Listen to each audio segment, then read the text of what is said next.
Ya, kita mulai ya, Bu ya. Izin Bu Eva Riani. Boleh Bapak, silakan. Ya. Assalamualaikum warahmatullahi wabarakatuh. Waalaikumsalam warahmatullahi wabarakatuh. Ya, Alhamdulillah. Alhamdulillahirabbil alamin. Assalatu wassalamu ala asyrofil anbiya'i mursalin wa ala alihi washabbihi rasulillah ajmain. Yang saya hormati Ibu Eva Riani selaku dosen PIAUD di STAI Aulia Rasyidin Tembilahan. Dan yang saya cintai rekan-rekan mahasiswa dari semester 3 dan semester 5 dan 7, Bu ya. Iya, Nah, Bapak, 3 dan 7. Jurusan PIAUD yang ada di Sekolah Tinggi Agama Islam STAI Aulia Rasyidin Tembilahan. Mudah-mudahan pada siang hari ini yang suasananya cukup rawan ini, karena rawan ngantuk Bu ya, rawan ngantuk dan sebagainya ini, karena memang pengalaman-pengalaman yang sudah berlalu memang pada jam sekarang ini banyak yang ngantuknya gitu. Nah, karena memang udah kebiasaan kita sebenarnya pada jam sekarang itu jam tidur. Padahal kalau dalam dunia perkuliahan memang tidak ada lagi dikenal dengan jam tidur selain malam gitu. Ini pengalaman saya waktu saya kuliah dari S1 sampai S3. Nah, saya sedikit grogi sebenarnya nih Bu Eva. Karena sepertinya dalam ruangan kita ini para bidadari semua kelihatannya nih. Nggak ada para ramah-ramahnya, nggak ada. Iya, Pak. Kalau di PAUD rata-rata gitu, Iya, Pak. rata cewek semua ya. Nah, ada Iya, satu alhamdulillah. teman saya, itu dia guru PAUD itu sejak dari S1 sampai ke S3 itu dia PAUD, Bu. Jadi mungkin di Indonesia ini kalau boleh dikatakan itu memang guru PAUD itu kebanyakan cewek, tapi ada pengecualian, memang ada beberapa orang laki-laki. Tapi memang karena kita ini bersinggungan langsung dengan anak-anak kecil, maka dibutuhkanlah guru-guru yang lembut-lembut, Bu. Makanya banyak cewek. Kalau cowok kan agak ini ya, agak kurang romantis sedikit lah dengan anak-anak begitu. Nengok wajah bapaknya sudah takut gitu kan. Iya, Nah, Pak. baik rekan-rekan semua, sebelum kita sampai ke pemaparan tentang manajemen akreditasi PAUD, saya juga ingin menyapa rekan-rekan semua ini karena ini baru pertama kali saya untuk bersilaturahmi dengan rekan mahasiswa PIAUD yang ada di STAI ini. Nah, kalau dengan Bu Eva, alhamdulillah kami sudah komunikasi lewat chat dan saya sedikit mengetahui tentang Ibu Eva Riani. Nah, saya juga akan memperkenalkan diri saya. Tapi kalau dalam peribahasa orang Indonesia itu, karena kita orang Timur, kata pepatah itu mengatakan tidak kenal maka tidak sayang, tak sayang maka tak cinta, dan tak cinta itu maka tidak saling untuk memiliki rasa. Begitu juga dengan saya ini, saya juga punya filosofi sebenarnya dalam kehidupan saya. Kalaulah seandainya suatu kegiatan itu kita tidak saling mengenal, apakah itu interaksi antara dosen dengan mahasiswa, apakah itu guru dengan murid, ataupun juga seseorang dengan kekasih ataupun dengan orang tercinta begitu, apakah itu keluarga dan sebagainya. Kalau tidak saling ada keterkaitan hubungan emosionalnya, otomatis itu akan sulit untuk menerima sesuatu apapun. Nah, begitu juga dalam proses pembelajaran, kalaulah seandainya tidak ada hubungan keterkaitan antara seseorang dengan orang lain, akan sulit untuk memahami begitu ya. Nah, mudah-mudahan melalui ruang virtual ini kita bisa untuk saling silaturahmi, dan mungkin rekan-rekan semua mungkin sudah ada yang kenal dengan saya, mungkin ada juga yang belum ya, karena memang satu-satunya yang berani mengakui anak PARID itu saya. Jadi saya lebih bangga itu disebut dengan anak PARID. Nah, tapi untuk itu izinkan saya terlebih dahulu untuk menyapa kawan-kawan semua, rekan-rekan semua. Ini sebelum saya juga minta izin nih, saya menyapa kawan-kawan ini dengan sebutan rekan-rekan ya, karena saya sebenarnya masih muda, Bu. Cuman muka saya saja yang agak tua. Jadi kalau seandainya saya bilang anak-anak kan agak grogi saya nih. Karena saya juga masih muda, Bu. Nah, jadi saya terpaksa memanggil rekan-rekan mahasiswa itu dengan rekan-rekan. Terkecuali dengan Ibu Eva nih. Nah, jadi saya manggil Ibu Eva dengan Ibu. Jadi kalau dengan rekan-rekan mahasiswa, dimanapun saya berada itu memang saya selalu mengatakan dengan rekan-rekan agar kita itu terkesan seumuran begitu. Nah, karena saya juga dibilang tua, belum tua, dan menganggap tua pun saya nggak mau sebenarnya, karena saya masih muda. Nah, oke, rekan-rekan semua. Eh, Kalaulah seandainya saya perkenalan semuanya mahasiswa kita ini kenalan, mungkin memakan waktu yang cukup panjang sekali. Jadi saya cukup melihat nama-nama rekan-rekan sini semua, dan saya yakin dan percaya tidak 100% rekan-rekan mahasiswa kita ini berasal dari kota. Dan saya yakin mungkin lebih dari 50% ini berasal dari daerah semua. Dan saya yakin dan percaya juga mereka ini di desanya juga banyak sekali dijumpai dengan PAUD. Nanti akan kita kupas sama-sama berapa sebenarnya jumlah PAUD yang ada di Kabupaten Indragiri Hilir dan berapa serapan AKG yang ada di Kabupaten Indragiri Hilir ini sebenarnya. Nah, rekan-rekan mahasiswa semua, sebelumnya izinkan saya untuk memperkenalkan diri saya. Sebentar saya akan coba share. Udah bisa kelihatan? Udah ya? Nah, Sudah, Pak. udah ya. Alhamdulillah saya diberikan kepercayaan oleh jurusan PIAUD yang ada di STAI Alwar Rasyidin Tembilahan menjadi dosen tamu di STAI dengan mata pembelajaran yaitu manajemen akreditasi PAUD. Nah, alhamdulillah saya itu jika ditanya apakah saya orang kota, bukan. Saya adalah anak Parit ya. Jadi saya katakan bahwa saya lebih suka dipanggil dengan anak Parit sebenarnya. Nah, nama saya itu sebenarnya berganti-ganti, Bu. Sejak dari kecil sampai ke sekarang itu, nama saya itu sudah terganti sebanyak 3 kali. Nah, karena mitos pada zaman itu, karena di Parit ya, di kampung saya itu, jika anak sakit-sakitan berarti namanya nggak sesuai atau keberatan gitu ya. Jadi nama saya pertama kali itu bukan Idrus Indrawan, tapi nama saya itu adalah Budi. Karena dulu bapak saya itu seorang guru honorer di kampung itu, sering mengatakan ini Budi, ini Bapak Budi, ini Ayah Budi gitu kan. Nah, yang jadi pertanyaan saya itu siapa nama Ayah Budi? Pasti sampai sekarang jadi pertanyaan besar. Karena nama Ayah Budi itu sampai sekarang belum ketemu, Bu. Yang tahu itu ayah ini Ayah Budi, tapi nama Bapak Budinya nggak tahu yang aslinya. Nah, jadi kata orang kampung dulu, karena nama saya itu terlalu berat untuk saya mengangkatnya atau menanggung bebannya menjadi Budi, karena dalam bahasa Jawa Budi itu eh, apa ya, tingkah laku kita. Segala perangai yang baik buruk itu adalah budi kita. Karena saya terlalu berat, maka nama saya dirubah oleh dukun kampung menjadi Budi Indrawan. Nah, karena juga masih penyakitan, dan juga kemarin itu nggak motong ayam, nggak motong kambing, hanya mendadar telur aja. Karena pada waktu itu untuk membeli ayam sangat mahal sekali, dan membeli kambing juga mahal. Maka nama saya diganti dengan Budi Indrawan. Setelah berselangnya waktu, saya juga masih penyakitan ini. Maka nama saya jadi berubah lagi menjadi Irjus. Masih juga penyakitan, sampai yang terakhir itu diganti nama saya menjadi Irjus Indrawan. Nah, maka sampai sekarang itu sejak dari pemberian dukun kampung itu sampai sekarang, dengan menggoreng telur ayam, karena waktu itu memang kehidupan lagi morat-marit dan kehidupan juga masih sangat sulit pada waktu itu, maka nama saya itu dirubah menjadi Irjus Indrawan. Nah, ini saya. Kalau ini sekarang saya nih, saya udah pakai topi. Kalau dulu masih orang kampungan. Ini kan gayanya saja nih sebenarnya rekan-rekan semua. Sebenarnya saya bukan seperti ini gaya saya, karena gaya saya itu ya sama seperti orang biasa. Ini karena waktu itu ada kegiatan saja. Nah, saya lahir pada tanggal 9 bulan 9 1986, tepatnya itu di Desa Pungkat. Desa Pungkat itu tidak pula desanya, tapi saya tinggal masih masuk paritnya lagi. Namanya itu Parit Nibung namanya.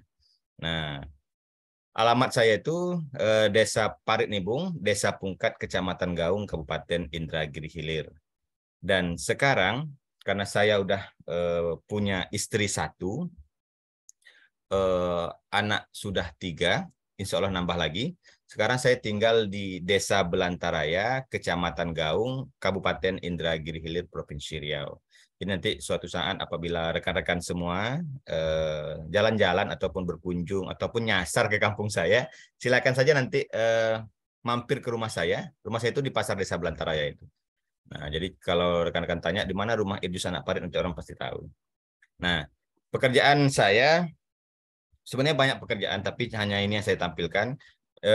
Saya dosen pada program manajemen pendidikan Islam Fakultas Ilmu Agama Islam Universitas Islam Indragiri Tembilahan.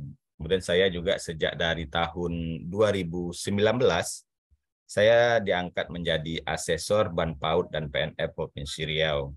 Kemudian saya juga merupakan Dewan Pendidikan Kabupaten Indragiri Hilir. Dan alhamdulillah sampai detik ini dan sampai saat ini saya juga merupakan salah satu penulis di Indonesia yang telah menulis buku pada usia ke-36 tahun ini. Saya sudah menuliskan buku sebanyak 69 buku.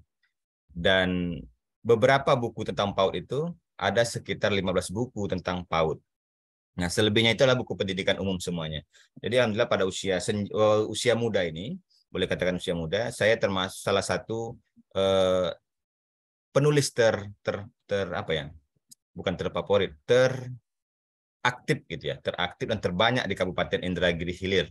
Nah, dan juga Provinsi Riau saya merupakan penulis terbanyak.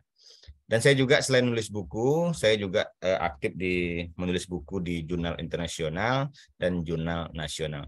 Dan alhamdulillah juga saya pernah nulis di jurnal apa namanya itu? Anida, nah salah saya. Yang ada di STAI itu.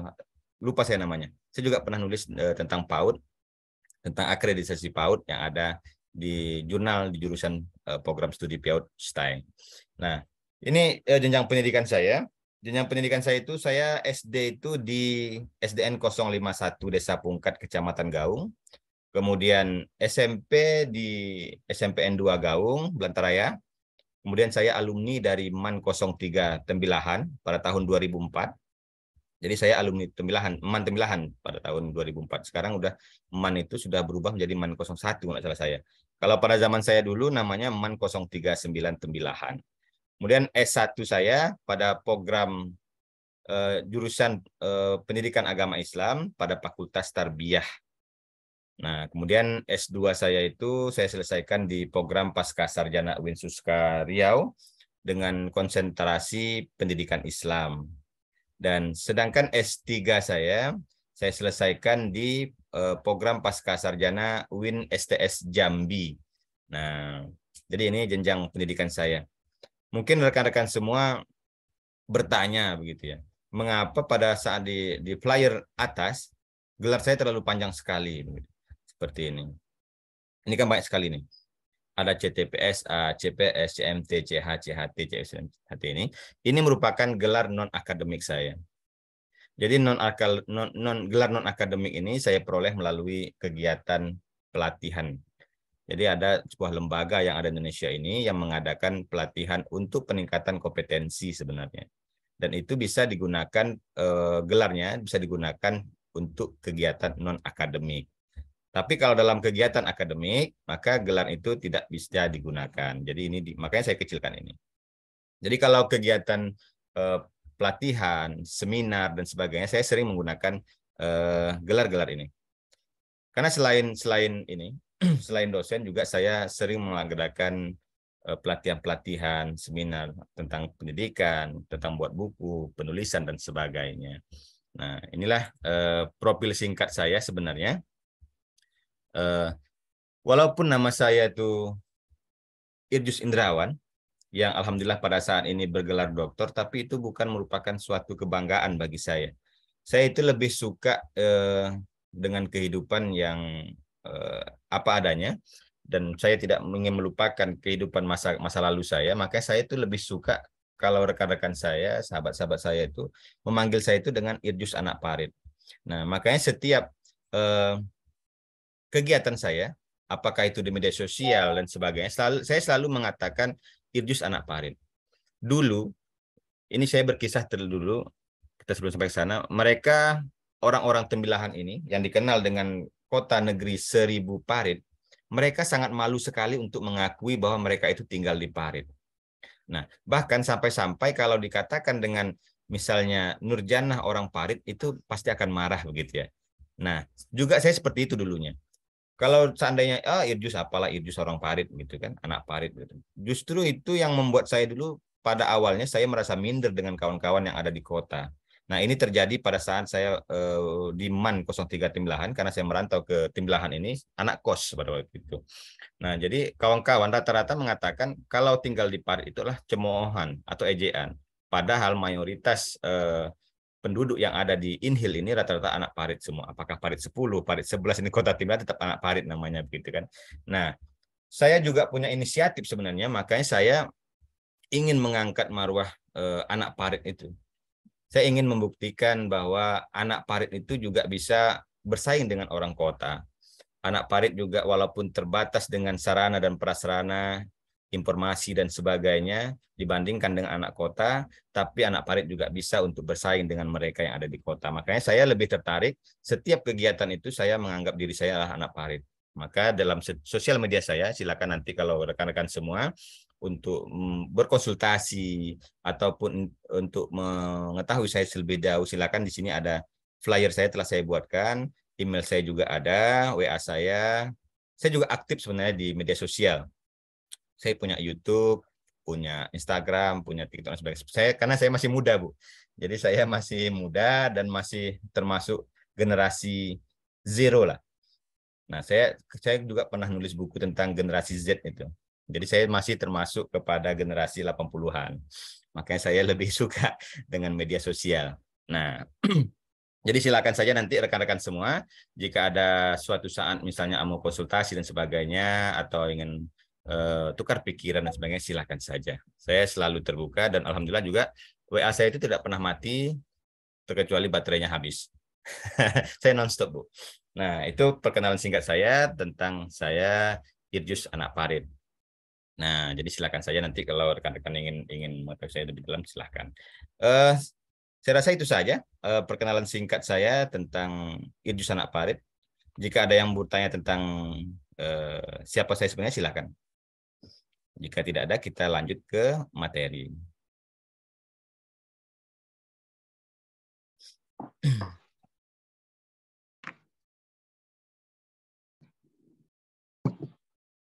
Nggak ada?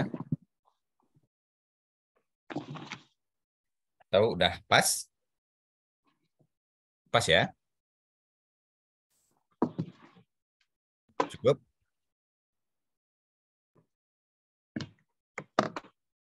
Oke. Nah, sepertinya tidak ada pertanyaan. Karena kalau ada pertanyaan itu bagi saya juga takut saya untuk jawabnya, takut salah jawab gitu ya. Karena yang menanya ini rata-rata anak darah-darah semua. Jadi saya agak grogi untuk menjawabnya nih. Tapi alhamdulillah nggak ada yang bertanya. Nah, rekan-rekan mahasiswa semuanya, rekan-rekan mahasiswa calon-calon Bunda PAUD nantinya ke depannya di daerah kita akan coba untuk mengupas sebenarnya apa itu sebenarnya PAUD. Nah, memang saya sadar dan saya juga yakini bahwa rekan-rekan semua di bangku kuliah telah memahami dan mempelajari apa itu PAUD. Dan saya rasa jika rekan-rekan semua setelah semester 5 atau 7, bahkan juga pada semester 3 itu, mereka telah memahami tentang pengertian dari PAUD. Nah, saya hanya akan coba untuk mengulas sedikit saja tentang PAUD sebenarnya. Nah, rekan-rekan semua, berdasarkan Undang-Undang Sistem Pendidikan Nasional, pendidikan anak usia dini adalah suatu upaya pembinaan yang ditujukan kepada anak sejak lahir sampai dengan usia 6 tahun yang dilakukan melalui pemberian rangsangan pendidikan untuk pertumbuhan dan perkembangan jasmani dan rohani anak agar memiliki kesiapan dalam memasuki pendidikan lebih lanjut. Nah, ini artinya kalau kita lihat dari pengertian dari Undang-Undang Sistem Pendidikan Nasional tentang anak usia dini, maka anak yang berumur 4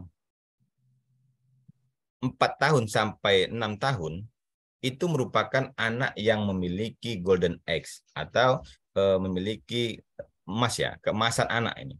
Jadi pada saat usia ini, anak haruslah kita berikan pendidikan.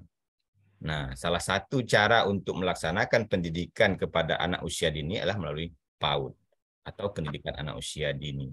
Nah, sampai sekarang menjadi polemik dalam dunia pendidikan kita, Kalau dulu sebelum ada terkenalnya dengan pendidikan anak usia dini, namanya itu adalah pendidikan dini usia. Jadi dulu sebelum kita mengenali dengan PAUD, namanya adalah pendidikan dini usia.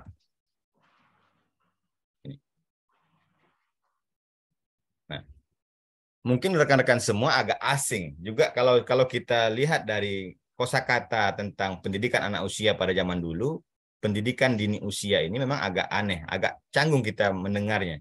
Tapi inilah perjalanan sejarah tentang PAUD itu.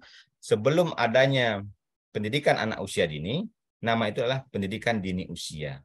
Setelah bergulirnya tentang Undang-Undang Sistem Pendidikan Nasional, maka pendidikan dini usia itu berubah menjadi pendidikan anak usia dini. Begitu ya. Nah, ini saya katakan tadi. Usia dini itu, anak-anak kita ini pada usia 2 tahun sampai ke 6 tahun itu merupakan golden age-nya anak. Atau sebagai usia emas. Nah, pada masa inilah orang tua sebenarnya untuk menanamkan karakter dan kepribadian kepada anak. Karena rata-rata secara psikologis anak itu kalau kita didik oleh orang tuanya sendiri atau melalui orang-orang terdekatnya untuk mendidiknya, ini rata-rata anak akan kesulitan untuk menerima ajaran tentang pembentukan karakter dan kepribadian anak. Maka pemerintah melalui Undang-Undang Sistem Pendidikan Nasional itu meresmikan atau membuat sebuah gebrakan baru tentang pendidikan anak usia dini. Makanya tidak heran pada saat ini pendidikan anak usia dini ataupun kita kenal dengan PAUD, pemerintah selalu mengagung-agungkan tentang pendidikan usia dini agar pada usia emas anak ini segala ataupun seluruh anak yang ada di Indonesia pada usia dini bisa mengenyam pendidikan untuk pembentukan karakter dan kepribadian anak.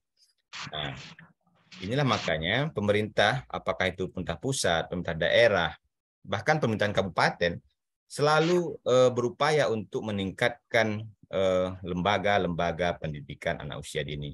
Apakah itu dari segi SDM-nya, sejak dari pengelola pendidikan, bunda pendidikan, dan bunda pendidikan ini artinya adalah pengelolanya ya. Kemudian pendidiknya, dan juga sarana-prasarana itu selalu mereka utamakan. Nah, yang menjadi persoalan saat sekarang itu memang manajemen pelaksanaan pendidikan anak usia dini kita khususnya ada di Kabupaten Indragiri Hilir itu masih perlu peningkatan lagi.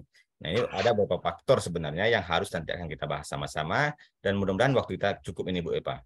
Nah, karena memang jika kita lihat seluruh desa yang ada di Kabupaten Indragiri Hilir ini telah memiliki pendidikan anak usia dini. Apakah itu TK, apakah itu kelompok bermain, apakah itu RA, ataupun penitipan anak telah ada sejak dari desa hingga ke kota. Jadi sangat ramai sekali sebenarnya ini. Nah, kemudian kita akan coba lihat lagi. Atau kita, ini jelas nggak nih anunya, flyernya nih? Atau kita besarkan? Jelas, Pak. Atau kita besarkan ya? Nah, gitu ya. Iya, Pak. Nah, ini akan saya besarkan lagi. Nah. Nah, di Indonesia itu, pendidikan anak usia dini itu ada beberapa jenis sebenarnya. Jadi, sampai sekarang itu, tidak saja di daerah, di pusat juga seperti itu, ada terjadi gejolak sebenarnya. Sejak pemerintah menerapkan pendidikan anak usia dini yang tidak diterima oleh, dan tidak diterima seluruhnya maksudnya.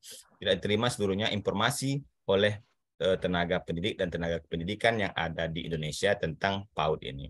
Karena sebelum adanya PAUD, telah berdiri sebuah lembaga formal pendidikan kita itu, yaitu Taman Kanak-Kanak dan Raudatul Atfal. Nah, inilah yang menjadikan perbedaan sebenarnya, apakah PAUD ini sebuah lembaga pendidikan atau payung hukumnya. Begitu. Jadi kalau kita kaitkan dengan sebuah lembaga pendidikan yang ada sekarang, kalau nanti rekan-rekan semua berkunjung ke desa, di sana akan terlihat, di Inhil khususnya itu, di sana akan terlihat PAUD yang dikelola oleh desa dan PAUD yang dikelola oleh masyarakat. Dan bahkan di desa itu terjadi gondok-gondokan antara TK dengan kelompok bermain. Karena mereka menganggap usia TK dan usia kelompok bermain itu ada kekeliruan di sana. Nah, inilah kita sebagai generasi emasnya tokoh-tokoh pendidikan PAUD nanti di Kabupaten Indragiri Hilir untuk meluruskan isu-isu yang sangat-sangat menurut saya keliru oleh banyak masyarakat. Nah, kita tahu bersama PAUD itu ada beberapa jenis sebenarnya. Yang pertama itu adalah taman kanak-kanak. Itu usianya usia 4 sampai 6 tahun.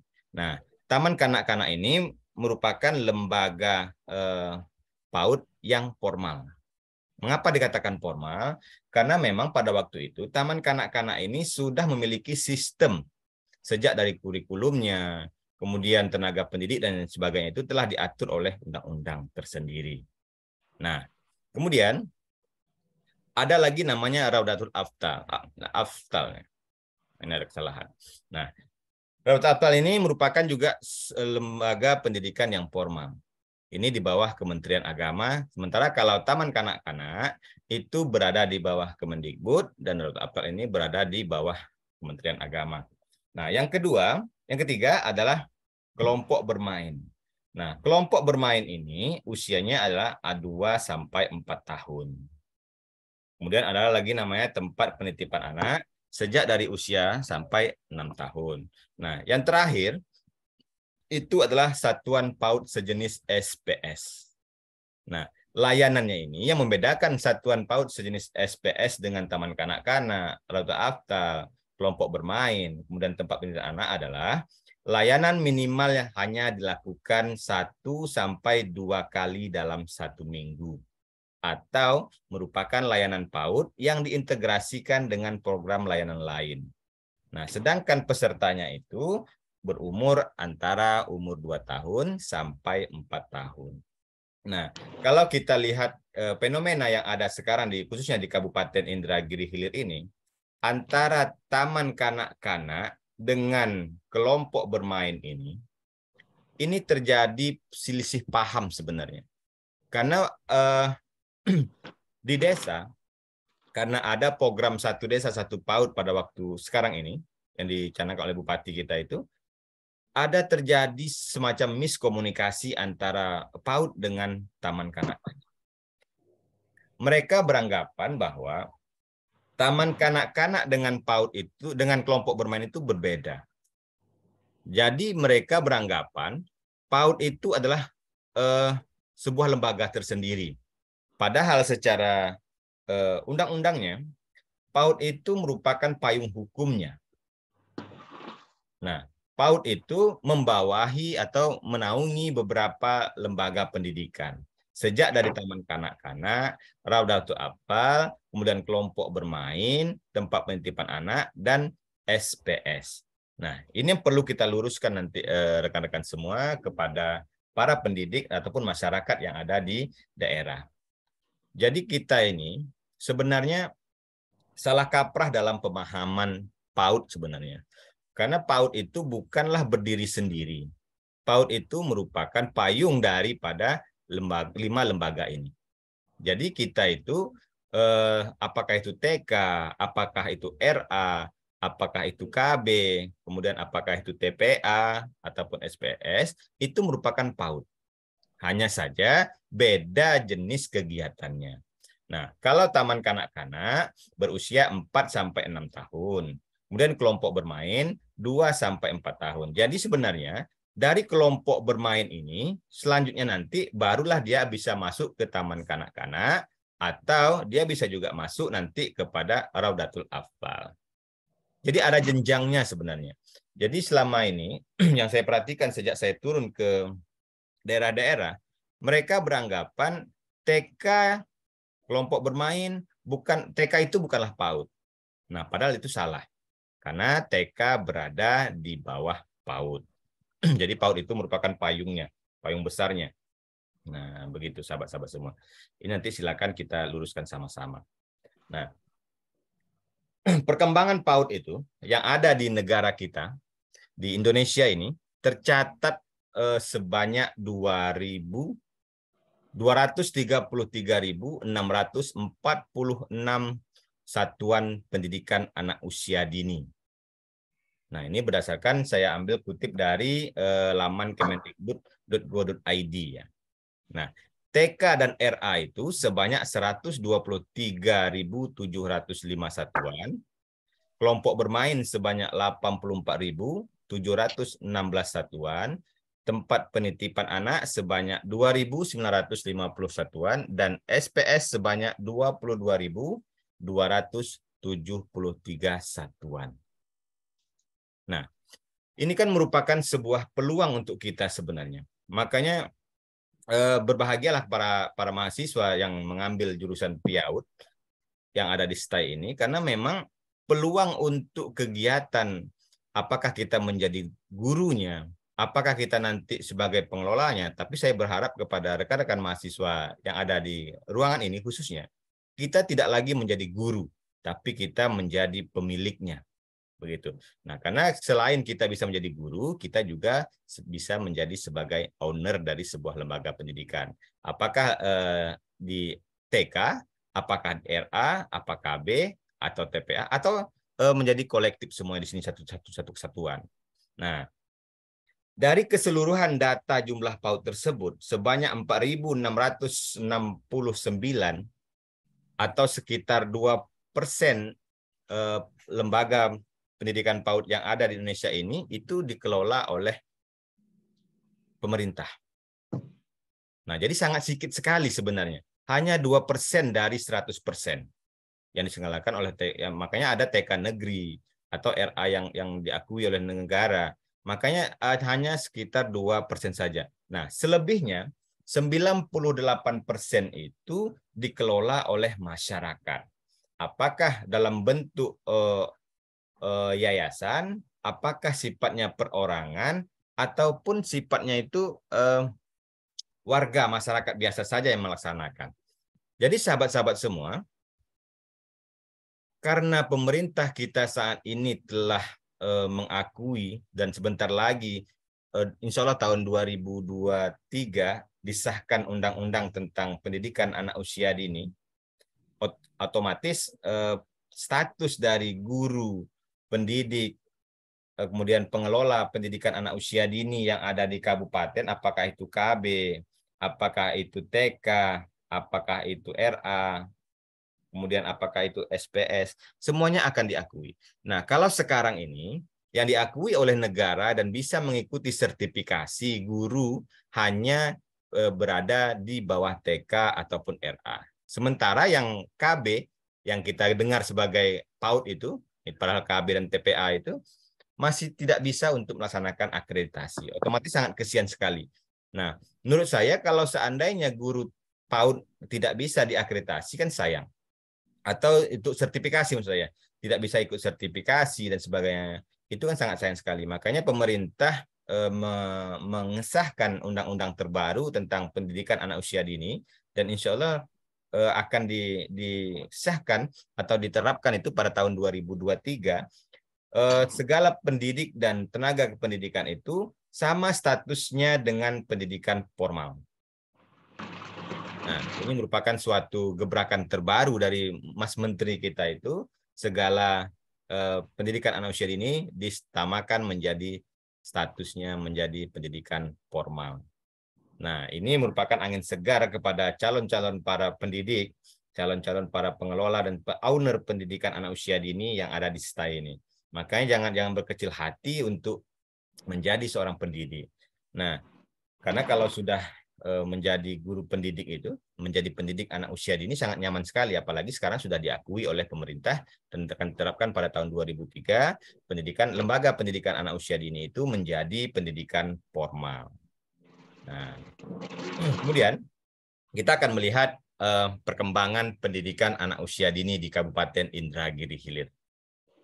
Nah, Kabupaten Indragiri Hilir yang terkenal dengan negeri hamparan kelapa, kemudian negeri banyak parit. Bahkan dulu Indragiri Hilir ini dikenal dengan sebagai kota ibadah, tapi berangsur berubah menjadi negeri 1000 jembatan, 1000 parit, dan hamparan kelapa dunia. Nah, pada saat ini tercatat sebanyak 474 lembaga pendidikan anak usia dini telah berdiri di Kabupaten Indragiri Hilir yang tersebar di 236 desa dan kelurahan se-Kabupaten Indragiri Hilir. Sedangkan angka partisipasi kasar pendidikan anak usia dini Kabupaten Indragiri Hilir terserap sebanyak 92,02% saja lagi. Jadi untuk hanya berapa sekitar 7% sampai 8% lagi yang belum terpartisipasi. Ini artinya bahwa peluang besar kepada rekan-rekan mahasiswa yang ada di jurusan PIAUD yang ada di STAI ini untuk berkontribusi terhadap perkembangan pendidikan anak usia dini Kabupaten Indragiri Hilir. Karena desa kita itu hanya sebanyak 236 desa dan kelurahan. Nah, kalau kita gabungkan dengan atau kita kaitkan dengan jumlah lembaga pendidikan anak usia dini di Kabupaten Indragiri Hilir ini sebanyak 474 lembaga pendidikan saja yang telah berdiri, artinya bahwa kebanyakan satu desa hanya 2 saja. Ini merupakan peluang segar kepada rekan-rekan semua untuk bisa memiliki sebuah lembaga pendidikan ke depannya. Ataupun bisa menjadi seorang guru pendidikan tentang pendidikan anak usia dini. Nah, yang membuat kasihan atau sedihnya saya terhadap pendidikan anak usia dini yang ada di Kabupaten Indragiri Hilir berdasarkan hasil survei dan berdasarkan hasil akreditasi sejak dari tahun 2019 sampai 2022 ini, jumlah PAUD sebanyak 474 lembaga yang ada di INHIL ini masih dominannya itu mendapatkan akreditasi nilai C. Nah, ini menandakan bahwa ada masalah di sini. Dan ini bisa, kalau rekan-rekan semua nanti mau, ini bisa menjadi sebuah judul skripsi nih. Jadi mengapa PAUD yang ada di Kabupaten Indragiri Hilir ini tidak sebanding dengan biaya yang diberikan oleh pemerintah mendapatkan nilai akreditasi C. Padahal kita tahu bersama program DMIJ yang dilontorkan oleh Bupati kita ini, program Satu Desa Satu PAUD itu, memang banyak sekali bantuan yang diberikan. Apakah itu gedung baru, APE, APK, bahkan honor gurunya juga diberikan melalui Pemda. Tetapi pelaksanaan dalam realita yang di lapangan ternyata PAUD-PAUD di Kabupaten Indragiri Hilir ini lebih banyak yang mendapatkan C dibandingkan mendapatkan B atau A. Karena pada waktu 2019 sampai 2022 ini, seingat saya hanya beberapa lembaga pendidikan PAUD saja yang mendapatkan A. Selebihnya B dan terbanyak yang mendapatkan adalah nilai C. Nah, ini silakan nanti rekan-rekan mahasiswa coba digali lebih mendalam mengapa hal ini bisa terjadi. Padahal antara input dan outputnya itu tidak seimbang. Padahal bantuan dari pemerintah sangat banyak sekali. Dan ini telah saya sampaikan sebenarnya melalui Bunda PAUD Kabupaten Indragiri Hilir. Makanya saya bisa menerbitkan buku tentang pendidikan anak usia dini. Ada 3 buku sebenarnya yang saya terbitkan bersama Bunda PAUD, Dinas Pendidikan, Dinas Desa, untuk membuat sebuah buku bagaimana ke depannya pendidikan anak usia dini di Kabupaten Indragiri Hilir ini paling tidak yang C itu tinggal sedikit. Artinya, semakin tinggi grade akreditasi sebuah lembaga pendidikan, otomatis lembaga pendidikan itu berkualitas. Tetapi sekarang, kalau kita lihat dari gedung mungkin mewah-mewah semua. Karena memang ada lembaga-lembaga pendidikan kita itu gedungnya ataupun sarana dan prasarana sangat bagus sekali, tapi implementasi atau penerapan dan pelaksanaan proses belajar mengajarnya itu sangat-sangat minim. Nah, ini dikarenakan memang SDM tenaga pendidik anak usia dini Kabupaten Indragiri Hilir masih banyak yang memiliki jenjang pendidikan tamat SMA saja. Nah, padahal kalaulah seandainya tenaga pendidik dan tenaga kependidikan yang ada di Kabupaten Indragiri Hilir ini mau bercermin kepada kabupaten lain atau kepada daerah lain untuk pengembangan pendidikan kita, maka mereka tidak akan sulit lagi untuk sekolah sebenarnya. Karena di Kabupaten Indragiri Hilir ini ada memiliki jurusan pendidikan anak usia dini yang ada di State Sidin. Ini kan merupakan suatu kebanggaan sebenarnya bagi kita, bagaimana tenaga pendidik dan tenaga pendidikan itu mudah untuk mendapatkan pendidikan anak usia dini lebih baik lagi. Tapi ini merupakan suatu angin segar untuk kawan-kawan semua. Karena memang kedepannya itu para guru dan tenaga pendidik, karena kita telah sebentar lagi akan disahkan undang-undang tentang pendidikan anak usia dini itu menjadi pendidikan formal, otomatis mereka semua akan melanjutkan pendidikan. Kalau tidak akan bisa lagi. Nah, inilah merupakan terobosan baru Menteri Pendidikan kita itu untuk meningkatkan kualitas mutu pendidikan anak usia dini. Nah, rekan-rekan semua, untuk melihat apakah lembaga pendidikan satuan PAUD itu yang ada di kabupaten kita ini khususnya, apakah ia memiliki kualitas mutu yang bagus sesuai standar nasional pendidikan, maka diperlukanlah akreditasi.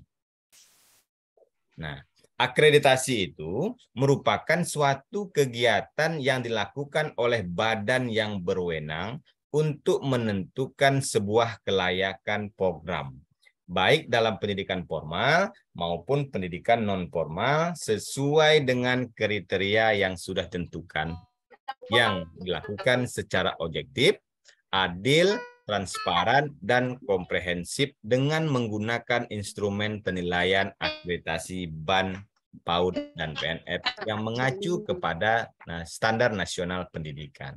Jadi rekan-rekan semua, kalaulah ada sebuah lembaga pendidikan, apakah itu pendidikan anak usia dini, SD, SMP, SMA, bahkan perguruan tinggi, jika tidak melakukan akreditasi lembaganya, maka akan kita ragukan kualitas dari lembaga tersebut. Nah, itulah pentingnya sebenarnya akreditasi itu. Kita sebagai penyedia sebuah lembaga pendidikan dan masyarakat sebagai penggunanya, tentu kita ingin memberikan kualitas dan mutu lembaga pendidikan kita ini kepada masyarakat yang lebih baik lagi. Artinya ada kontrol di sana. Jadi sebuah lembaga pendidikan itu tidak semena-mena untuk melakukan bisnis pendidikan. Memang pada dasarnya pendidikan merupakan sebuah ladang bisnis yang sangat baik. Karena selagi manusia itu berkembang biak, maka lembaga pendidikan tetap dibutuhkan. Begitu juga dengan lembaga pendidikan anak usia dini. Apakah itu TK, RA, kelompok bermain, tempat pendidikan anak, dan SPSS sangat dibutuhkan. Jadi rekan-rekan semua, mengapa saya katakan pendidikan itu merupakan bisnis jangka panjang? Karena manusia yang sukanya berkembang biak, otomatis anaknya akan mengikuti dan akan masuk dalam dunia pendidikan. Artinya, guru sebagai ujung tombak pendidikan sangat dibutuhkan untuk melaksanakan atau membentuk atau membuat ataupun melaksanakan lembaga pendidikan. Ini sangat penting sekali. Makanya dalam dunia pendidikan itu, akreditasi itu sangat penting untuk melihat sejauh mana kualitas lembaga pendidikan dan sejauh mana penerapan pendidikan apakah sesuai dengan standar nasional pendidikan atau tidak. Otomatis dengan adanya nilai akreditasi sebuah lembaga pendidikan, ini menjadi pemicu untuk lembaga pendidikan lain untuk terus meningkatkan kompetensinya. Apakah kompetensi gurunya, apakah kompetensi pengelolanya, ataupun output dari lembaga pendidikan tersebut. Nah, kita sering ya, mungkin sahabat-sahabat semua pernah mendengar di masyarakat, mengapa kita melaksanakan akreditasi? Apa pentingnya akreditasi begitu ya? Nah, ada yang bisa jawab? Silakan. Silakan di chat di kolom komentar ataupun silakan yang ingin langsung menjawab silakan. Jika tidak silakan ditulis di chat ini. Mengapa akreditasi itu penting? Pak, kami boleh izin? Ya, silakan Aprida. Kalau menurut kami ya Pak ya, Ya. kenapa kalau akreditasi itu penting kayak gitu kan? Ya. Akreditasi itu penting untuk orang tua atau keluarga untuk meletakkan anak, untuk menyekolahkan anaknya gitu kan, supaya orang tua itu tahu kayak gitu. Di mana tingkat sekolah itu sejauh mana, nilai sekolah itu kayak gitu, kualitasnya gitu ya kan Pak. Di mana tadi sudah Bapak jelaskan juga kalau banyaknya usaha gitu, usaha di bidang sekolah gitu, industri berarti ya Pak ya. Di situ kan jadi mereka itu nggak semena-mena. Di mana di dalam kadang tuh mereka hanya menyediakan di mana kebutuhan pasar aja Pak, seperti kalistung di PAUD kayak gitu ya Pak ya. Membaca, menghitung kayak gitu. Sedangkan mereka itu tidak menyediakan apakah sesuai pembelajaran mereka itu sesuai atau tidak dengan prinsip pembelajaran di PAUD kayak gitu Pak.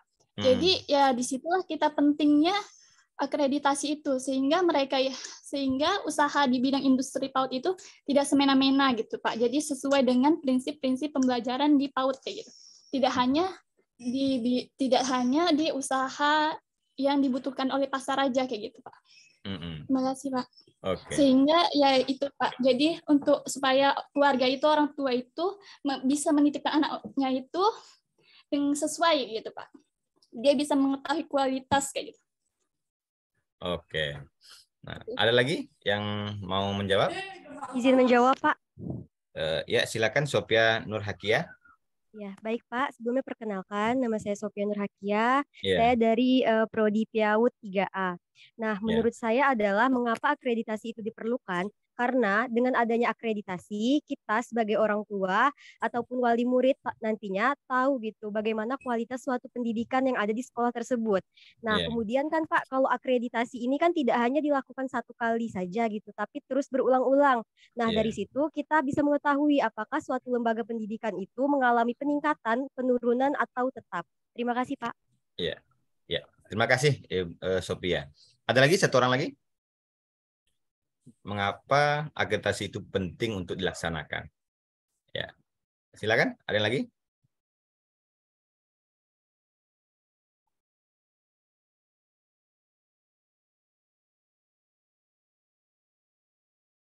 Oke, ya.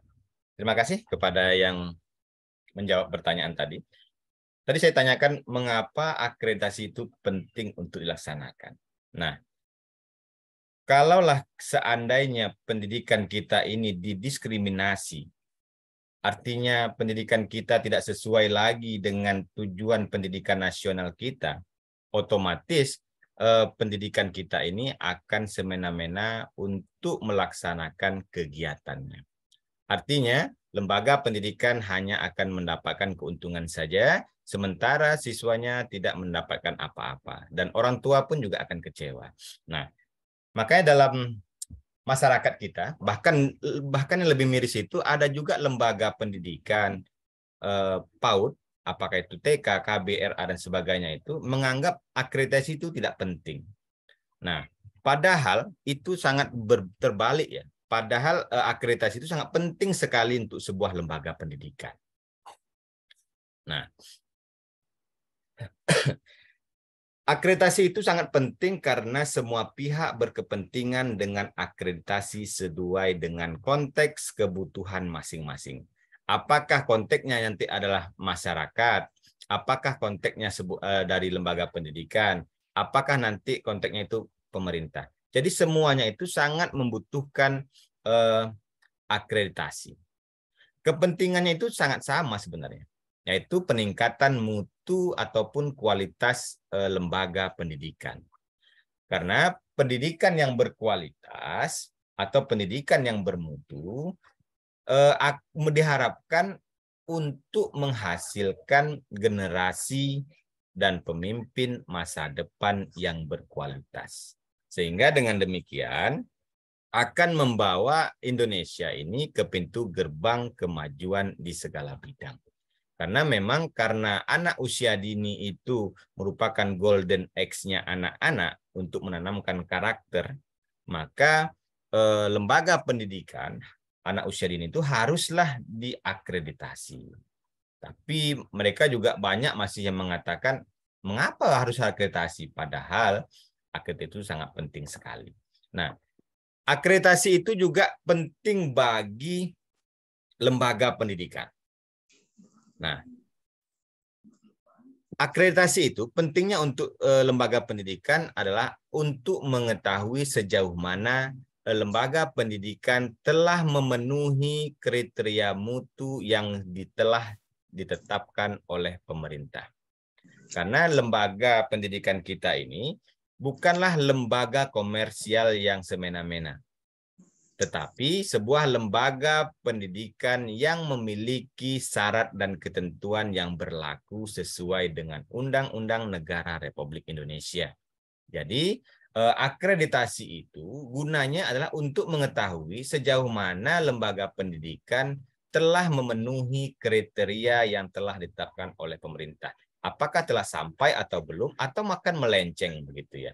Nah, yang kedua, untuk melakukan evaluasi terhadap kinerja lembaga dan perencanaan jangka pendek dan jangka panjang sebuah lembaga pendidikan.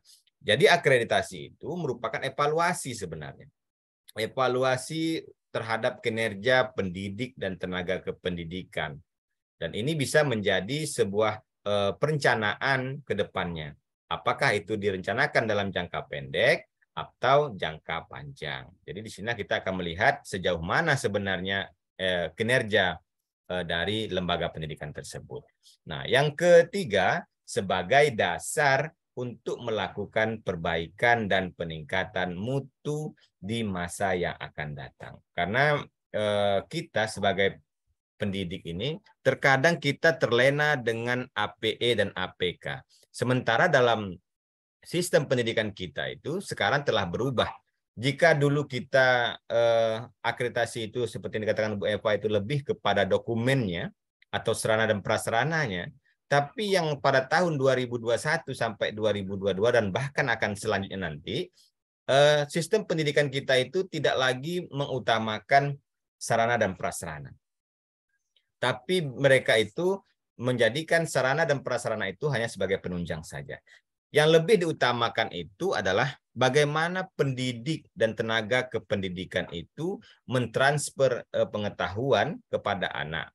Dan sedangkan pengelolaan itu untuk menunjang kegiatan pendidikannya. Jadi sangat berbeda sekali akreditasi tempo dulu dengan akreditasi sekarang. Makanya pada saat akreditasi menggunakan borang sispena ini memang lebih diutamakan itu perform dari seorang gurunya. Jadi performa guru, performa tenaga kependidikannya sangat diperhatikan. Makanya setiap guru yang ada di pendidikan anak usia dini itu untuk selalu meningkatkan kompetensinya. Kalaulah mereka pendidik itu hanya tamatan SMA, maka mereka harus mengikuti diklat dasar dan sebagainya untuk meningkatkan kompetensi para pendidik. Jika tidak, otomatis sebagus apapun lembaga pendidikannya, dalam artinya sarana prasarana lengkap, kemudian APE, APK-nya bagus, tapi kalau SDM-nya, gurunya dan tenaga pendidikannya kurang memiliki pengetahuan tentang anak usia dini atau dalam proses kegiatan belajar mengajar, otomatis output-nya juga tidak akan bagus. Nah, yang keempat, akreditasi itu penting bagi lembaga pendidikan itu sebagai bentuk kepatuhan terhadap regulasi yang ditetapkan pemerintah serta sebagai bagian dari akuntabilitas publik. Jadi kita akreditasi sebagai di sebuah lembaga pendidikan sangat penting sekali karena merupakan bukti kepatuhan kita terhadap peraturan yang telah ditetapkan oleh pemerintah dan merupakan bagian dari akuntabilitas publik. Jadi masyarakat luas akan mengetahui apakah lembaga pendidikan kita itu telah melaksanakan pendidikan sesuai dengan standar-standar yang telah ditetapkan oleh pemerintah. Nah, yang kedua, akreditasi itu penting bagi masyarakat. Ini telah dijawab oleh rekan-rekan mahasiswa kita tadi. Masyarakat itu pada umumnya merupakan pelanggan utama, ya. Pelanggan utama dari suatu institusi pendidikan. Apakah pendidikan anak usia dini, apakah dasar, menengah, atas, dan tinggi, masyarakat merupakan pelanggan utamanya. Sedangkan hasil akreditasi menggambarkan mutu dari sebuah lembaga. Nah, dengan demikian, dengan adanya akreditasi, masyarakat dapat mengetahui dan memilih lembaga mana yang akan mereka tuju untuk menyekolahkan anaknya. Makanya tidak heran kalau kita lihat lembaga pendidikan yang benefit atau lembaga-lembaga pendidikan anak usia dini yang maju itu, mereka akan sangat berlomba-lomba untuk menampilkan ataupun memberikan pelayanan yang maksimal, melaksanakan pendidikan yang berkualitas untuk mendapatkan pelanggan-pelanggan ini tadi. Jadi semakin tinggi akreditasi yang disandang oleh sebuah lembaga pendidikan, otomatis akan semakin tinggi pula minat masyarakat untuk menyekolahkan anaknya. Karena orang tua akan dapat mengetahui lembaga mana yang sesuai dengan kebutuhan anaknya untuk bersekolah. Jadi akreditasi itu sangat penting bagi masyarakat. Makanya kita sebagai lembaga pendidikan juga harus mengutamakan akreditasi. Nah, yang ketiga, akreditasi itu penting bagi pemerintah karena merupakan amanah konstitusi. Karena setiap anak yang ada di Indonesia ini wajib memiliki pendidikan. Dan pendidikan yang ada di Indonesia ini wajib mengantarkan anak-anak menjadi insan-insan yang beriman dan berimtak, yang memiliki ilmu pengetahuan yang siap bersaing secara global. Nah, yang kedua, hasil dari laporan akreditasi merupakan referensi untuk pemetaan mutu dan perencanaan peningkatan mutu pendidikan pada masa yang akan datang. Jadi akreditasi itu sangat penting sekali. Nah, memang kalau kita lihat di masyarakat, banyak sekali memang masyarakat itu menganggap akreditasi itu tidaklah penting. Padahal kalau kita berkaji kepada undang-undang sistem pendidikan kita, akreditasi sangat penting. Karena kita akan melihat sejauh mana kualitasnya. Dan lebih mirisnya lagi, banyak lembaga-lembaga pendidikan yang ada di Kabupaten Indragiri Hilir ini khususnya, enggan untuk melaksanakan akreditasi. Nah, kalau sudah ini menjadi problemnya, otomatis akan berakibat fatal terhadap perkembangan karakter anak ke depannya. Dan tidak menutup kemungkinan lembaga pendidikan tersebut akan ditinggalkan oleh masyarakat karena diakui sebagai lembaga yang tidak memiliki kualitas. Nah, begitu ya sahabat-sahabat semua. Makanya akreditasi itu sangat penting bagi lembaga pendidikan, bagi masyarakat, dan bagi pemerintah. Nah, siapa yang melakukan akreditasi PAUD? Nah, tadi kita melihat apa pentingnya akreditasi. Nah, sekarang siapa yang melaksanakan akreditasi tersebut? Ada yang bisa menjawab? Silakan. Apakah penilaian akreditasi itu cukup oleh kepala sekolah, kepala yayasan, atau gurunya saja melalui melalui survei dan sebagainya, atau memang ada khususnya begitu ya? Silakan. Ada yang bisa menjawab?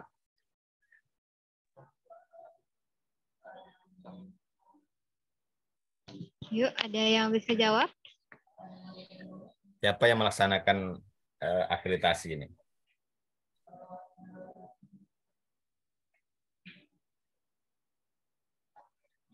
Atau silakan. Ibunya yang boleh jawab, Pak? Ya, silakan. Nggak adil nanti, Pak, biar anak-anaknya aja. Ya. Ayo, silakan, rekan-rekan. Siapa sebenarnya yang berhak untuk melaksanakan akreditasi lembaga pendidikan anak usia dini ini? Karena nanti kalau seandainya kita ditanyakan oleh masyarakat, karena kita ini merupakan mahasiswa tentang PAUD, kalau ditanya nanti tidak tahu kan agak canggung kita. Ayo, ada yang tahu?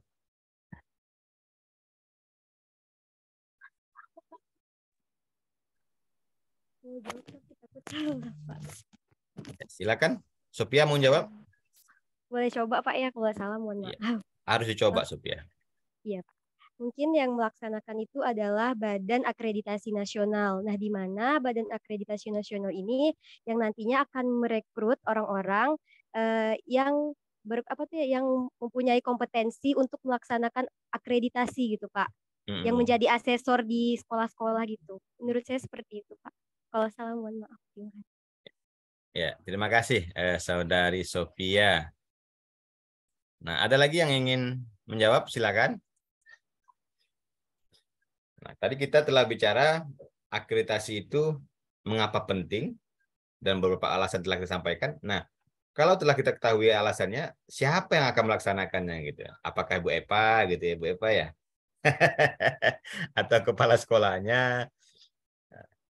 Ayo, silakan.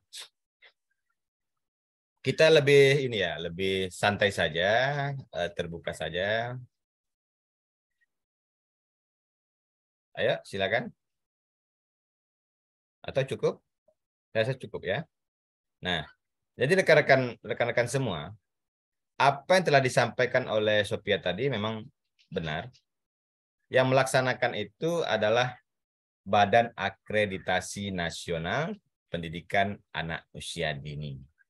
Kalau di perguruan tinggi dulu namanya BAN PT atau Badan Akreditasi Nasional Perguruan Tinggi. Sekarang berubah menjadi LAMDIK. Nah, jadi lembaga akreditasi mandiri. Nah, jadi semua lembaga pendidikan itu memang ada badannya atau ada organisasinya ataupun ada sebuah lembaga yang menaungi untuk melaksanakan akreditasi. Apakah BAN itu milik pemerintah? Tidak. Lembaga BAN itu adalah mandiri. Dia berdiri sendiri, bukan milik pemerintah. Nah, tetapi badan akreditasi itu bagian dari pemerintah. Mereka selalu berupaya memberikan pelayanan untuk melaksanakan akreditasi, untuk menunjang kegiatan pendidikan yang ada di Indonesia. Jadi Badan Akreditasi Nasional itu dia bukanlah sebuah lembaga pemerintahan. Dia berdiri sendiri. Nah, kalau di perguruan tinggi sekarang malahan ada namanya LAMDIK ya, lembaga akreditasi mandiri. Mereka lebih jelas karena ada LAMDIK-nya, lembaga akreditasi mandiri. Nah, kalau BAN ini masih Badan Akreditasi Nasional. Nah, jadi dia berdiri sendiri. Maka lebih objektif dia. Nah, kemudian kita akan lihat apa sebenarnya BAN PAUD itu. Nah, BAN PAUD itu merupakan lembaga mandiri yang diberikan kewenangan pemerintah untuk mengakreditasi pendidikan anak usia dini dan pendidikan non-formal. Nah, jadi itu ya. Jadi BAN PAUD itu lembaga pendidikan mandiri yang diberikan wewenang pemerintah untuk mengakreditasi satuan pendidikan anak usia dini. Nah, jadi yang melaksanakan akreditasi lembaga pendidikan itu adalah BAN, PAUD, dan PNF. Nah, ini. Kita akan coba lihat berdasarkan standar nasional pendidikan menurut peraturan pemerintah nomor 32 tahun 2013 yang merupakan perubahan dari PP nomor 19 tahun 2005 tentang standar nasional pendidikan, akreditasi pendidikan anak usia dini itu memiliki 8 standar. Nah, 8 standar. Itu standar pertama adalah standar kompetensi lulusan, standar isi, standar proses, standar pendidik dan tenaga pendidikan, standar sarana dan prasarana, kemudian standar pengelolaan, standar pembiayaan, dan standar penilaian pendidikan. Nah, pada tahun 2022, kita tidak lagi menggunakan standar ini. Tapi kita telah menggunakan komponen akreditasi PAUD menjadi 10 komponen. Nah, komponen yang dari kita lihat tadi dari 8 standar berdasarkan PP nomor 32 2013 menjadi PP 19 tahun 2015, ini sebenarnya yang 10 komponen tadi isinya sama. Tidak berbeda, tidak jauh berbeda maksudnya.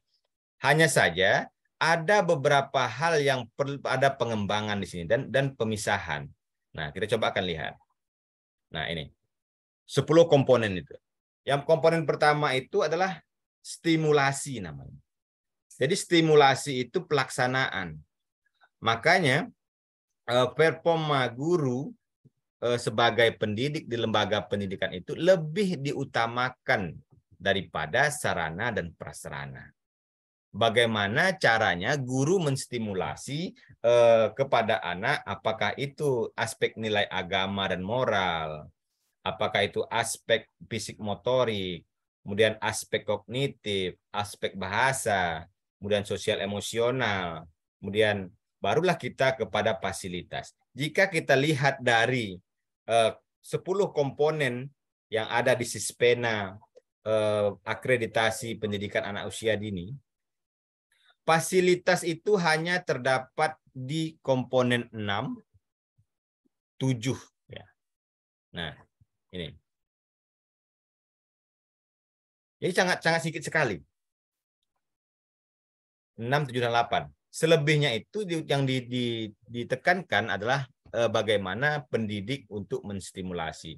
Makanya mengapa salah satu indikator mengapa lembaga pendidikan kita, khususnya pendidikan anak usia dini di Kabupaten Indragiri Hilir itu banyak mendapatkan C, karena ini tadi, pendidik itu kualifikasi pendidikannya masih rendah. Hanya sebatas tamat SMA, belum lagi sampai ke sarjana. Makanya diharapkan kepada rekan-rekan yang sedang mengikuti perkuliahan pendidikan anak usia dini ini, untuk memahami dan melaksanakan ke depannya nanti tentang bagaimana menstimulasi 10 komponen ini. Kalaulah seandainya 10 komponen ini terlaksana secara baik di sebuah lembaga pendidikan, saya akan menjamin bahwa lembaga pendidikan itu akan mendapatkan A. Karena bagaimanapun, 10 komponen ini, kalaulah seandainya dilaksanakan sejak dari awal, sampai melaksanakan akreditasi ataupun reakreditasi, otomatis semua kegiatan ini bisa dilaksanakan. Yang menjadi permasalahan di lapangan adalah banyak sekali pendidik itu lalai dalam melaksanakan stimulasi ini. Dan bahkan, kebetulan saya juga mengajar manajemen berbasis sekolah, di dukungan orang tua ini juga masih banyak lembaga pendidikan, khususnya yang ada lembaga pendidikan yang dikelola oleh perusahaan, dukungan orang tua ini tidak terlihat. Padahal kalau dalam manajemen berbasis sekolah itu, dukungan orang tua sangat penting sekali untuk kemajuan sebuah lembaga pendidikan.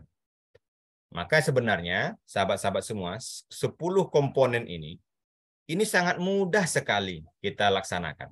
Kita akan coba lihat. Dari 10 komponen ini terdapat 26 butir ya, kegiatan yang harus diikuti. Jadi walaupun ini komponennya hanya 10, tetapi butirnya sebanyak 26 butir. Nah, kita akan coba lihat butir pertama. Ini. Butir dari komponen itu. Nah, kita contohkan yang pertama saja. Pendidik menstimulasi anak untuk mempraktekkan berbagai pengalaman keagamaan dalam konteks keimanan kepada Tuhan Yang Maha Esa. Nah, kegiatan ini karena kita sifatnya menstimulasi, ya, kita menstimulasi itu artinya kita memberikan pengarahan kepada anak-anak atau mempraktekkannya. Kegiatan pengalaman ini menggunakan buku cerita biasanya. Jadi kalau kita mengajarkan anak, kita terlebih dahulu jangan langsung ujuk-ujuk kita memberikan pengajaran, ayo kita sholat. Atau ayo kita membersihkan ruangan dan sebagainya. Tetapi coba kita ajak anak-anak untuk bercerita melalui buku bergambar. Nah, seperti kita membuang sampah di tempat sampah karena agama Islam lebih suka dengan kebersihan. Nah, ini kan merupakan pengalaman-pengalaman keagamaan yang harus kita tanamkan kepada anak-anak. Kemudian yang kedua, pendidik menstimulasi anak untuk mempraktekkan ibadah sesuai agama. Nah, jadi anak-anak itu kita ajarkan untuk praktek sholat, praktek berdoa, dan sekali-sekali juga kita anak-anak itu kita ajak ke tempat-tempat ibadah. Kalau misalnya tempat ibadahnya jauh, kita bisa menggunakan maket bergambar ya, gambar tempat ibadah. Jadi saya rasa, kalaulah sebuah lembaga pendidikan itu melaksanakan butir komponen ini, yang sebanyak 26 butir ini, otomatis lembaga pendidikan itu memiliki kualitas yang sangat tinggi. Nah, yang menjadi terkendala sewaktu saya melaksanakan visitasi akreditasi ke lembaga pendidikan, mereka itu selalu lalai untuk melaksanakan ini. Nah, karena memang keterbatasannya pengetahuan para pendidik yang ada di lembaga pendidikan.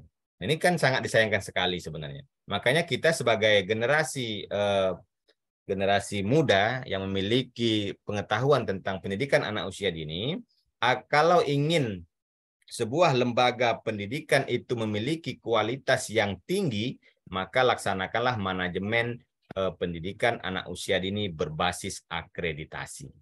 Karena akreditasi itu yang sesuai dengan ISISPENA yang memiliki 10 komponen dan 26 butir ini semuanya bisa kita laksanakan dengan mudah. Dan kedepannya yang lebih dilihat dalam akreditasi ini adalah bagaimana seorang pendidik dan tenaga pendidikan menstimulasi berbagai kegiatan. Sedangkan sarana dan prasarana hanya sebagai penunjangnya saja.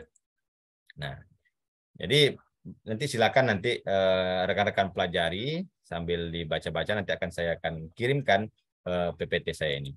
Nah, ini 26 semuanya. 26 butir.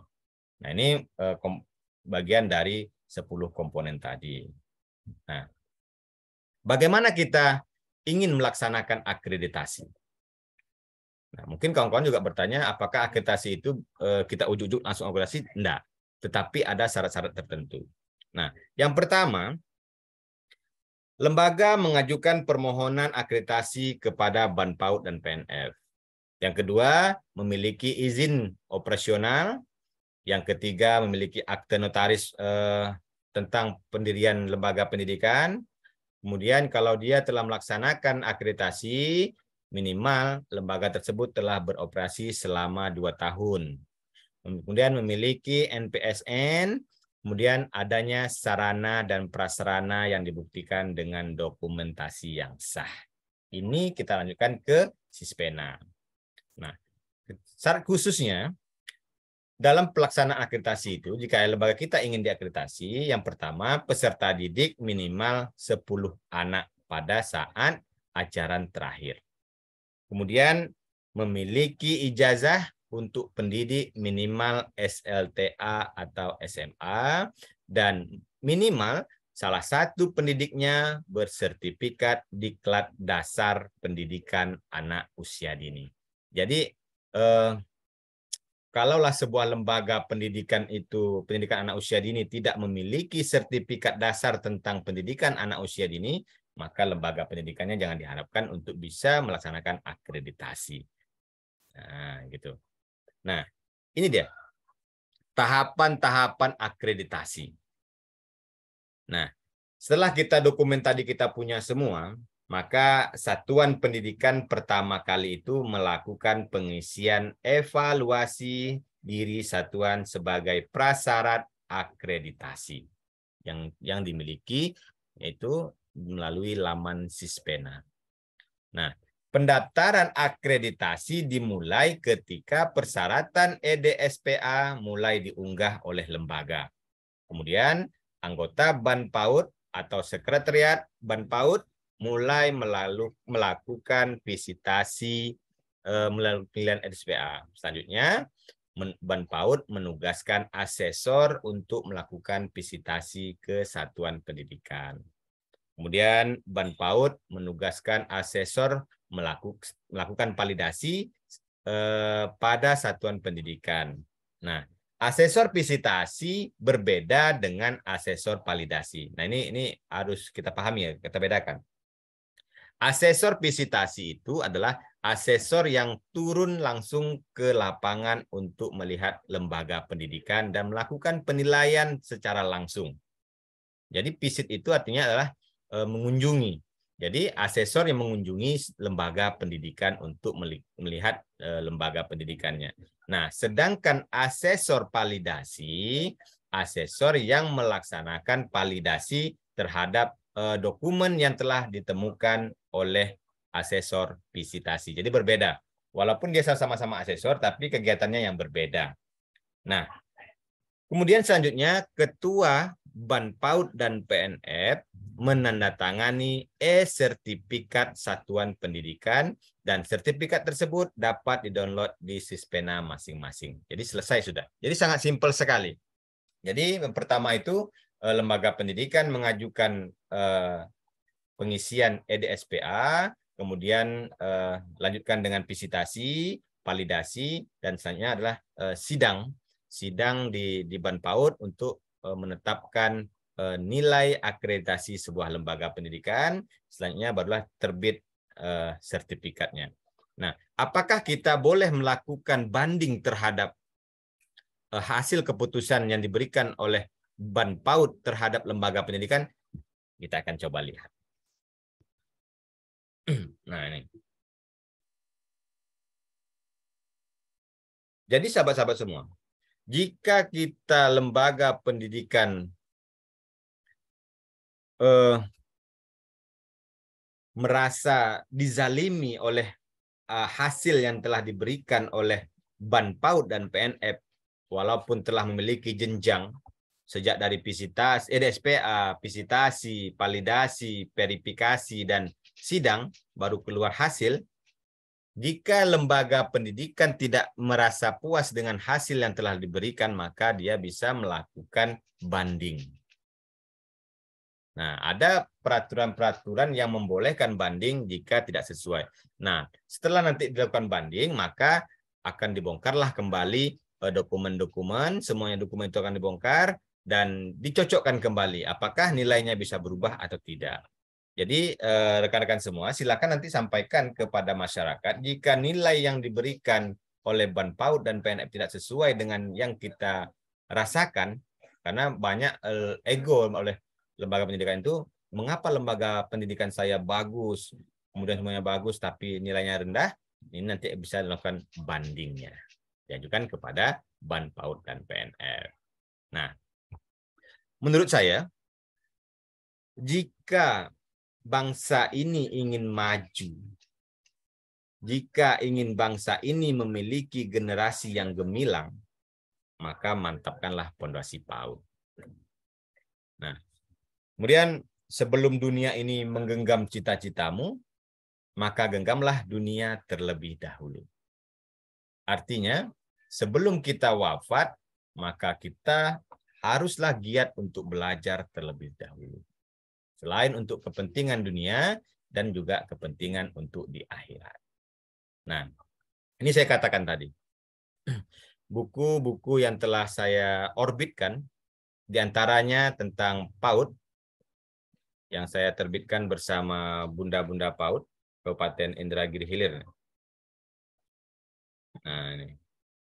Jadi, nanti suatu saat, saya yakin dan percaya rekan-rekan akan membutuhkan referensi untuk melaksanakan penelitian, khususnya kepada mahasiswa yang telah melaksanakan penelitian untuk skripsi, sangat membutuhkan sekali tentang referensi. Karena kita tahu bersama memang di Kabupaten Indragiri Hilir ini, banyak kita memiliki universitas dan sekolah tinggi, tapi kita untuk masalah referensi masih kekurangan. Nah, karena memang jarak antara tempat penerbitan kita ini sangat jauh sekali, dan juga kondisi kita yang sangat susah untuk dijangkau. Nah, suatu saat nanti rekan-rekan jika kekurangan referensi silakan hubungi saya. Saya insya Allah selagi bisa saya bantu akan saya bantu. Nah, jadi kalau untuk referensi ini buku PAUD ya, buku manajemen PAUD DMIJ plus integrasi, kemudian menjadi guru PAUD DMIJ plus integrasi. Kemudian ini juga ada manajemen PAUD. Nah, ini. Jadi saya ada beberapa buku sebenarnya yang telah saya orbitkan untuk lembaga pendidikan PAUD ini. Nah, ini juga berkaitan dengan anak usia dini. Ini juga pendidikan luar sekolah, pengelolaan PAUD dan PNF. Nah, ini juga profesional guru dan tenaga pendidikan, pengantar manajemen PAUD, dan terima kasih. Ya, saya rasa cukup panjang lebar saya ini mengajarkan ini. Silakan kita lanjutkan saja, Bu Eva. Apakah kita lanjutkan tanya jawab dan sebagainya? Silakan. Oke, baik. Terima kasih Pak Irjus. Tadi materinya luar biasa sekali ya Pak ya, dari mendudukan persepsi tentang PAUD itu sendiri sampai ke proses akreditasinya. Baik, nah Ananda, saya yakin di sini pasti sudah banyak pertanyaan atau sudah cukup sangat jelas penjelasan dari Pak Irjus tadi. Masih ada yang ingin bertanya? Ya, silahkan. Yang terlihat dari layar ini si Sophia. Boleh Sophia, silahkan bertanya. Baik, sebelumnya terima kasih kepada Bapak Irjus dan juga Ibu Eva Iriani. Di sini saya ingin bertanya, apakah akreditasi itu wajib bagi setiap lembaga PAUD? Kan tadi Bapak sudah mengatakan bahwa masih banyak sekolah yang enggan untuk diakreditasi seperti itu. Nah, kemudian Badan Akreditasi Nasional itu adalah sebuah badan yang bersifat mandiri, tetapi bagian dari pemerintah gitu kan Pak? Nah, pertanyaan saya, apakah dalam sekolah tersebut melakukan sebuah akreditasi itu dikenakan biaya untuk melakukan akreditasi tersebut? Terima kasih sebelumnya. Oke. Ya. Mau langsung dijawab saja Bapak atau dikumpulkan dulu? Saya rasa langsung jawab aja, Bu. Oh ya, monggo Pak. Iya. Terima kasih Saudari Sophia Nurhakia ya. Ya, yang bertanya apakah akreditasi itu wajib bagi seluruh lembaga pendidikan anak usia dini? Bukan begitu, Sophia? Ya. Nah, kalau kita berkaca kepada Undang-Undang Sistem Pendidikan Nasional, maka seluruh lembaga pendidikan yang ada di Indonesia ini, yang berada di wilayah negara hukum Republik Indonesia, untuk menjamin kualitas sebuah lembaga pendidikan, jangan sampai lembaga pendidikan itu semena-mena terhadap outputnya, maka semua lembaga pendidikan yang ada di Indonesia itu diwajibkan untuk melaksanakan akreditasi. Yang menjadi pertanyaan besarnya adalah mengapa ada lembaga pendidikan yang enggan untuk melaksanakan akreditasi sementara operasionalnya tetap berjalan. Bukan begitu, Sophia ya? Nah, karena memang di daerah kita ini masih banyak lembaga pendidikan yang enggan untuk dilaksanakan akreditasi dengan berbagai asumsi dan alasan yang mereka ajukan. Nah, di sini kita akan kupas. Sebenarnya kalau kita berkaca kepada undang-undang, maka semua lembaga pendidikan anak usia ini itu wajib untuk melakukan akreditasi maupun reakreditasi. Nah, bagaimana dengan lembaga pendidikan yang tidak melaksanakan akreditasi?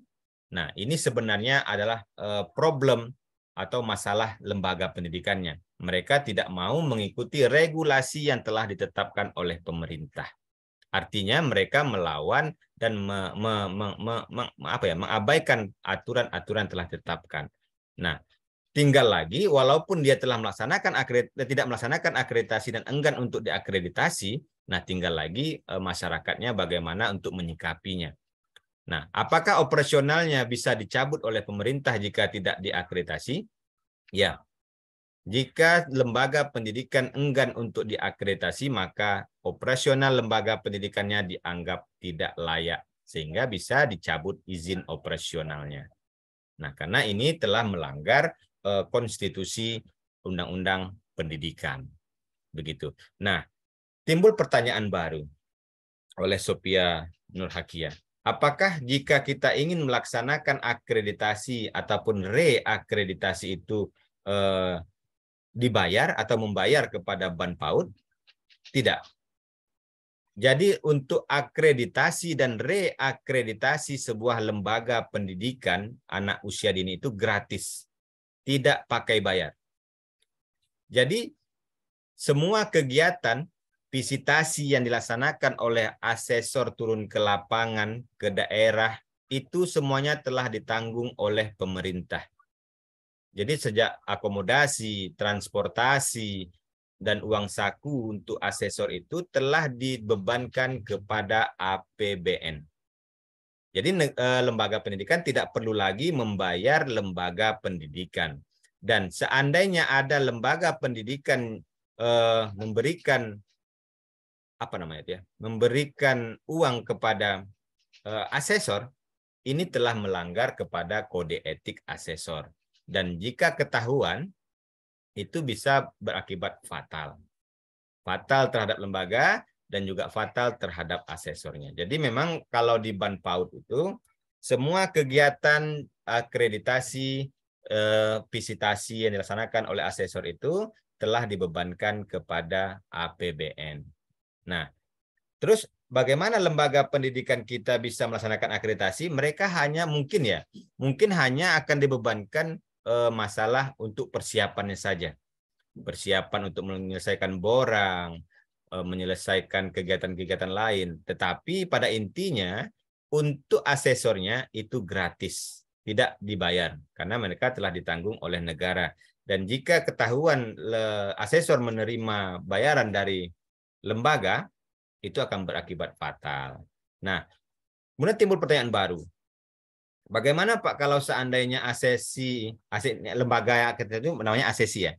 Asesi itu memberikan uang saku atau memberikan uang saku kepada asesor. Nah, ini lain cerita sebenarnya, Bu. Selagi tidak ketahuan oleh siapapun, tapi Tuhan tahu ya.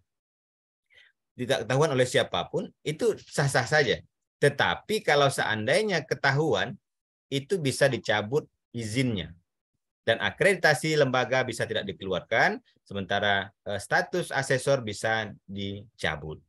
Jadi sangat fatal sekali. Nah, karena memang dalam asesor itu, karena kita merupakan pekerja yang profesional, yang selalu mengedepankan kode etik, maka hal-hal seperti itu tidak ada lagi, Bu. Tidak dibolehkan. Nah, seperti itu. Seperti itu ya, Sophia Nur Hakia. Baik, Pak. Terima kasih banyak. Ya, silakan, Bu Eva.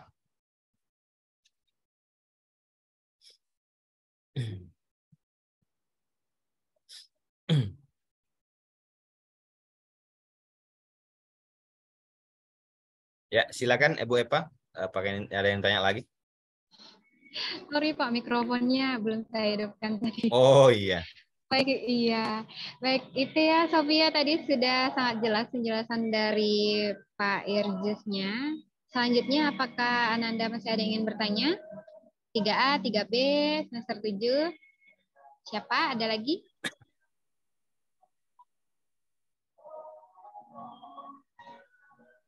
Bu. Yuliana 26. Oke. Ya, silakan Yuliana. Oke, sebelumnya perkenalkan nama saya Yuliana. Saya dari semester 3A Piawut. Oke, di sini pertanyaan saya, Pak, izin mungkin tidak membahas tentang akreditasi, tapi isu-isu tentang PAUD atau TK. Nah, di sini saya ingin bertanya, saya pernah mendengar isu bahwa ada yang mewajibkan harus PAUD dulu atau harus TK dulu sebelum masuk SD. Nah, di situ apakah benar isu-isu tersebut, Pak? Karena kalau di kenyataannya atau implementasinya atau penerapannya itu masih sangat banyak yang tidak mengikuti isu-isu tersebut gitu. Terima kasih. Ya, ya, terima kasih. Saya langsung jawab saja, Bu Eva ya. Ya. Boleh, Pak, boleh. Ya. Memang dalam masyarakat kita ini ada kekeliruan yang perlu kita luruskan sebenarnya. Nah, jadi apa yang disampaikan oleh Saudari Yuliana tadi ini memang terjadi di masyarakat. Ada masyarakat yang beranggapan bahwa sebelum anak masuk sekolah SD ya, ataupun MI, maka anak harus melakukan pendidikan anak usia dini dulu. Apakah TK atau kelompok bermain. Nah, ini sebenarnya kalau dalam kegiatan kita ada semacam miskomunikasi sebenarnya. Jadi peraturan pemerintah kita ini masih malu-malu untuk menerapkan itu seperti kalau saya lihat. Mengapa saya katakan malu-malu? Karena tidak ada regulasi yang pasti terhadap wajib tidak wajibnya untuk melaksanakan atau mengikuti pendidikan anak usia dini sebelum masuk sekolah tingkat dasar. Nah, padahal dalam undang-undang kita telah diamanatkan bahwa pendidikan anak usia dini itu telah diamanahkan oleh peraturan undang-undang untuk melaksanakan pendidikan anak usia dini. Tapi dalam penerapannya belum ada regulasi yang pasti, regulasi yang menekankan bahwa ada kata wajib untuk melaksanakan atau mengikuti pendidikan anak usia dini terlebih dahulu sebelum masuk sekolah dasar. Nah, bagaimana kalau seandainya sebuah lembaga pendidikan sekolah dasar, apakah madrasah ibtidaiyah atau sekolah dasar itu mewajibkan anak-anak untuk terlebih dahulu mengikuti pendidikan anak usia dini, itu sah-sah saja. Nah, yang menjadi persoalannya, apakah anak itu wajib kelompok bermain dulu baru TK, lanjut ke SD, atau TK saja masuk SD, atau KB saja baru masuk SD. Nah, dalam regulasinya, secara sah, secara undang-undang, memang karena jenjang pendidikan kelompok bermain dan taman kanak-kanak itu berbeda. Jika KB itu dari umur 2 sampai 4 tahun, sedangkan TK dari 4 sampai 6 tahun, maka yang seharusnya anak-anak ikuti itu dulu adalah kelompok bermain, baru masuk kepada taman kanak-kanak.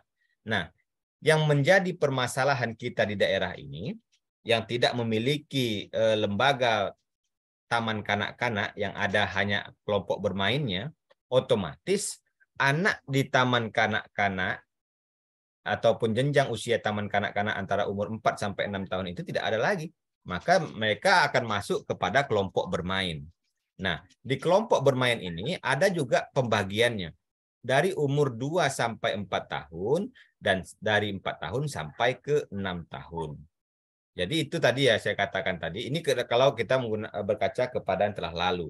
Tetapi kita akan coba lihat nanti setelah penerapan undang-undang tentang pendidikan anak usia dini ini, apakah ada perubahan dan penekanan yang signifikan terhadap penerapan pendidikan anak usia dini. Karena informasi yang kita dapat itu pada tahun 2023, undang-undang tentang pendidikan anak usia dini itu akan diterapkan secara maksimal sejak dari pengelolaan pendidik, tenaga pendidik, dan regulasinya itu akan diterapkan dan disamakan dengan sekolah formal. Jadi kedepannya sangat berbahagia sekali rekan-rekan semua ini, karena saya merasa miris juga sebenarnya dengan pendidik dan tenaga pendidikan yang mengajar kelompok bermain, karena mereka tidak bisa untuk mengikuti sertifikasi guru.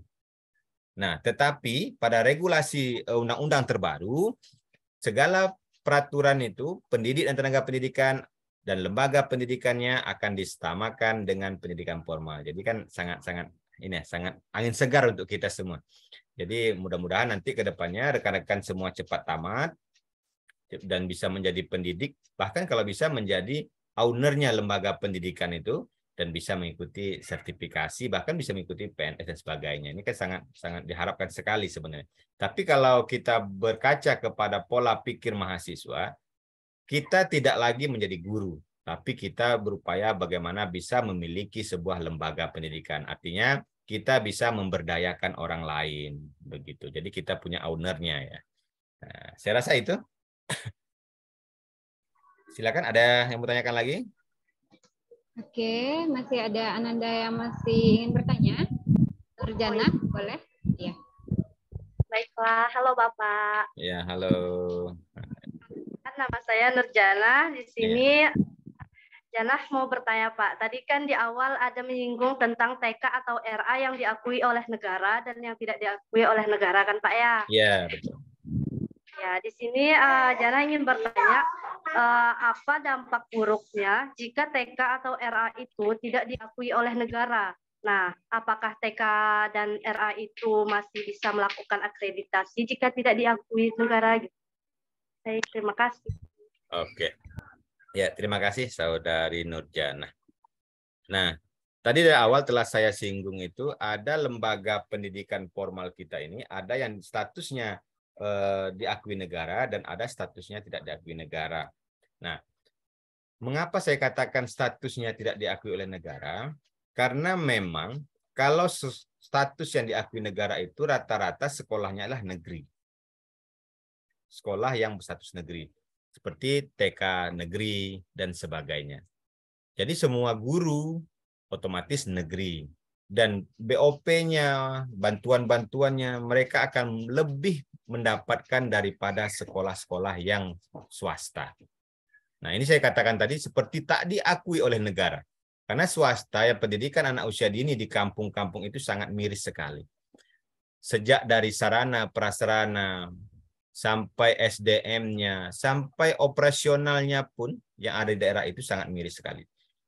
Bahkan saya sampai ke daerah-daerah itu ada lembaga pendidikan itu hanya bergaji 200.000 satu bulan pendidiknya. Ini kan menurut saya penzaliman sebenarnya. Makanya saya mengatakan ada lembaga pendidikan formal yang diakui oleh negara dan ada lembaga pendidikan yang tidak diakui negara dalam arti kata kutip ya.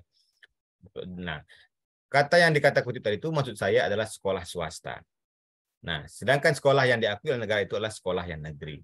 Makanya ada ketimpangan di sana ya. Ketimpangan antara sekolah negeri dengan sekolah swasta itu sangat terasa sekali. Nanti coba kalian perhatikan regulasi untuk sekolah swasta, walaupun dia sama-sama TK dan statusnya sama-sama di kota, coba nanti kalian perhatikan SDM-nya. Perhatikan sarana dan prasarana, sangat timpang sekali. Bahkan kita sangat miris nengok TK yang swasta. Begitu juga dengan kelompok bermain yang ada di daerah. Jadi saya merasa sekolah-sekolah yang ada di daerah, yang baik itu TK, RA, kemudian kelompok bermain dan penitipan anak, jadi sangat-sangat sayang sekali. Nah, kalau di Indragiri Hilir ini, saya perhatikan peluang besar untuk sahabat-sahabat semua dan rekan-rekan semua untuk menjadi peluang kerja ke depannya nanti itulah TPA sebenarnya. Tempat penitipan anak. Karena di Indragiri Hilir ini TPA itu hanya ada berapa buah saja. Padahal anak kecil, ya Bu ya, Bu Epa ya, anak kecil banyak sekali kita nih di Kabupaten Indragiri, tapi TPA-nya masih sangat minim betul. Makanya peluang besar kepada rekan-rekan semua, TPA itu nanti dia tetap seperti sekolah biasa, hanya saja dia lebih kepada pengasuhan sifatnya. Nah, dan itu pun TPA itu juga diakui oleh negara nanti ke depannya. Jadi undang-undang regulasi undang-undang 2023 itu tentang pendidikan anak usia dini itu setelah disahkan otomatis kita semua nanti akan ini ya. Akan nyaman jadinya. Kita bekerja nyaman, kita bisa mengikuti sertifikasi. Otomatis kalau sudah sertifikasi guru-guru nanti akan lebih nyaman bekerjanya. Jadi tidak lagi mikir waduh biaya kurang gitu kan. Gaji kurang, nggak enak dengarnya gitu Bu Epa ya. Makanya ke depan nanti setelah regulasi itu selesai, barulah merasa nyaman kita. Jadi para pendidik itu terangkat derajatnya secara material dan juga terangkat derajatnya melalui secara akademik. Jadi yang saya katakan dengan sekolah tak diakui tadi itu dalam kata kutip itu sekolah swasta sebenarnya. Berbeda kita kalau di kota, banyak sekali sekolah-sekolah swasta yang menjadi favorit malahan. Karena memang kualitasnya bagus. Tetapi kalau di Inhil, saya lihat hanya ada beberapa sekolah swasta saja yang PAUD-nya itu yang maju. Selebihnya ya saya rasa nanti rekan-rekan bisa lihat ke lapangan bagaimana bentuknya. Kita tidak bisa melihat lembaga pendidikan itu bagus hanya melalui sarana dan prasarana saja. Tapi kita akan lihat bagaimana pendidik menstimulasi kegiatan-kegiatan yang ada di TK itu. Karena kita kalau ingin maju dan sesuai dengan regulasi pemerintah itu, maka kita menggunakan 10 komponen dalam akreditasi itu. Jadi semua nanti akan terlihat apakah lembaga pendidikan itu memang berkualitas atau tidak. Makanya saya membuat buku itu, Manajemen Lembaga Pendidikan Anak Usia Dini Berbasis Akreditasi itu. Jadi kalau itu bisa dilaksanakan, keren sekali.